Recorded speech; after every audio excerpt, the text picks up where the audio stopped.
क्यों किया जाता है कुंभ स्नान? आइए जानते हैं इसके बारे में।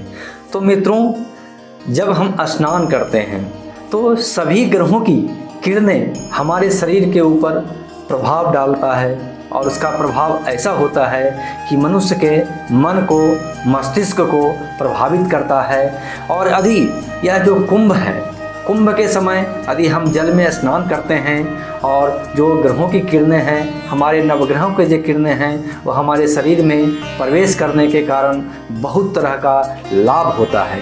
कहते हैं कि सुख समृद्धि की कामना के लिए व्यक्ति को कुंभ स्नान करना चाहिए। और स्नान करने से पहले सर्वप्रथम स्नान का नियम बताया गया है।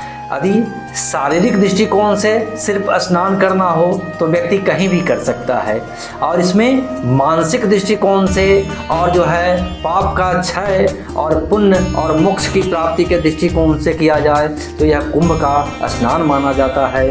तो सबसे पहले व्यक्ति को अपने घर में या जहाँ भी हो वहाँ से स्नान करके जाना चाहिए, और स्नान करके जाने के बाद में सर्वप्रथम वहाँ संकल्प करना चाहिए कि आज मैं जो है कुंभ स्नान का संकल्प ले रहा हूँ। इस संकल्प से मैं कुंभ का स्नान करूँगा और इस स्नान का जो फल है मुझे प्राप्त हो।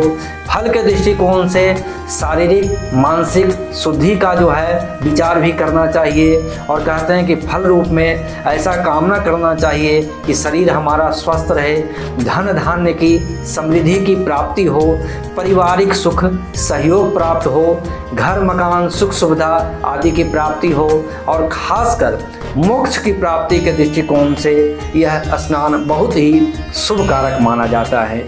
और कहते हैं आज के दिन पितरों के निमित्त भी यहाँ पे दान करना चाहिए, उन्हें अर्घ देना चाहिए। तो सर्वप्रथम स्नान करना चाहिए, और स्नान में 3 अथवा 5 बार जो है स्नान करना चाहिए, डुबकी लगाने चाहिए। और कहते हैं उसके बाद जल में भगवान सूर्य को अर्घ प्रदान करना चाहिए।